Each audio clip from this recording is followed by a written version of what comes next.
Before we get into today's pattern, I want to announce the winner for last week's Name the Fly contest. We've got John DeGraw with the Savage Bruiser. So John, check your comment, send me an email, and I'll get the gift card on the way to you. Now today's pattern comes to us from the Federation of Fly Fishers Fly Pattern Encyclopedia. This one was tied by Gretchen Beatty, and it's called the Gunnison River Trude. Now I've got to think of this one as just a straight up attractor pattern.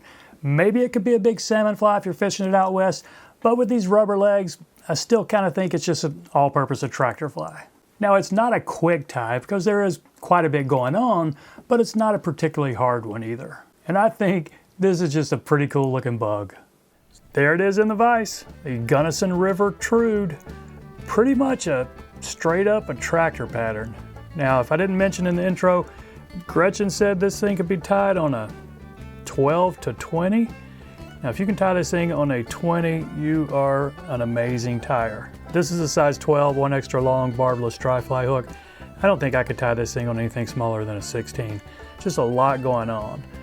Got some 70 denier black thread here. Gonna catch it in and bring it back close to the bend there.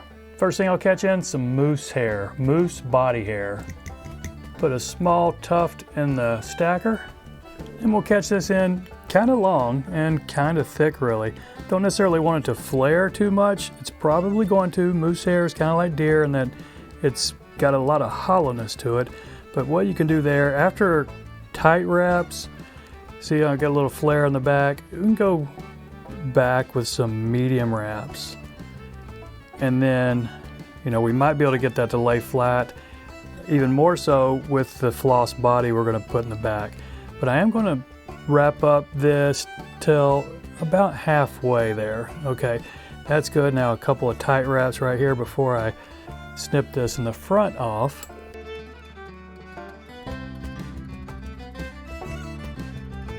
And leaving that in there like that will just give me a little bit thicker of a back end of the body, which I kind of want because the back part of the body is just an orange floss.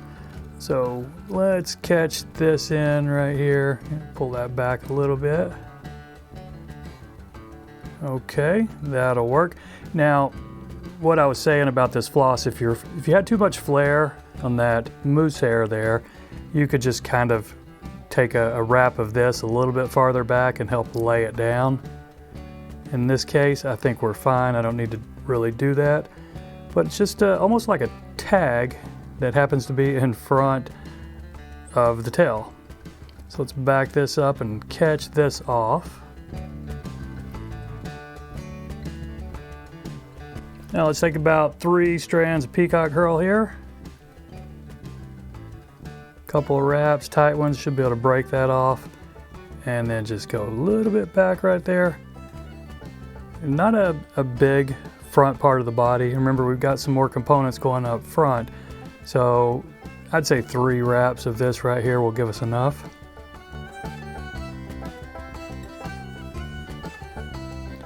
And so far it looks a little bit like a carrot nymph, but don't worry, in a second it's not going to look anything like one.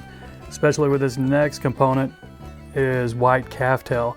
So take about, I'm going with as big a tuft as I think I can tie on here without making the front just too crazy big. And you can't really stack calf tail, and maybe you can, but it's hard to. So I just kind of pull it out with my fingers, you see that right there. And I think that's the length I want. I'm gonna try to cut this off at, it's about as short as I can get it here. And this part, this is the Trude part of the fly, that white calf tail wing right there. And mine's laying a little bit down. I'd rather it be a little bit up, but we're gonna be fine. And the next component, some orange rubber legs. The only orange ones I had are these barred ones, but that's gonna be just fine.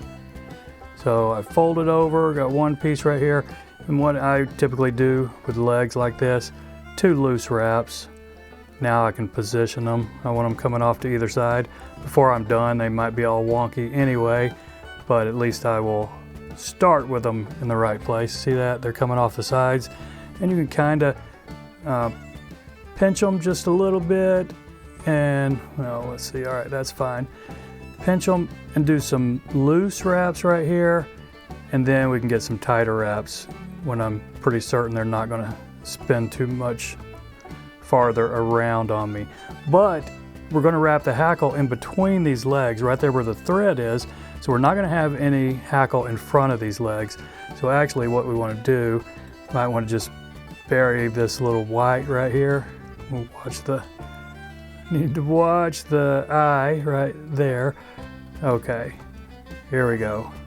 Just smoothing out this little bit of calf tail right here. And then I want these legs to be just a little bit more space in between them. So let's just try to widen this little gap right here a little bit. Just to make sure you can still get your tippet up through there, and we're gonna be fine with this one. So now we can take our thread to the back of this little gapped area here and catch in our Grizzly hackle. And I want this one to be pretty heavily hackled, so let's go at least right there. That's gonna be pretty long barbs. All right, now prep this feather. Let's go ahead and catch it in at the back of this flat area, this little gap. And we've got this little nub right here to snip off. And I'm just gonna wrap this. If I can get 5 wraps, that'd be great. We'll see.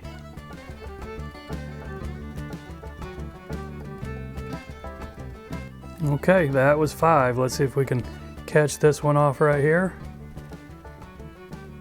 Oh, I got some barbs going forward. Just gonna have some cleanup for this guy. All right. Go a couple more wraps before I do my whip finish.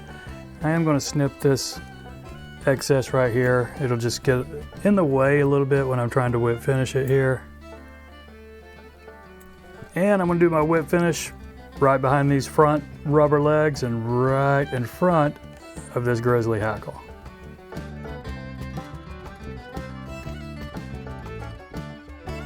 And for the cleanup, well, we've got to split these front legs right here and then just try to pull them back to the side where you want them. Okay, I think we're pretty close right there. We do need to trim them. We don't want them this long up front. Unless you're tying this as a panfish fly, then just leave them as long as you want. Panfish will eat about anything buggy and crazy looking. But I think we got it right there. So there you go, the Gunnison River Trude. Not a real hard pattern, but there is a lot to it, and it's a pretty fun one to tie. So I appreciate you watching. Y'all take care, and we'll see you next time.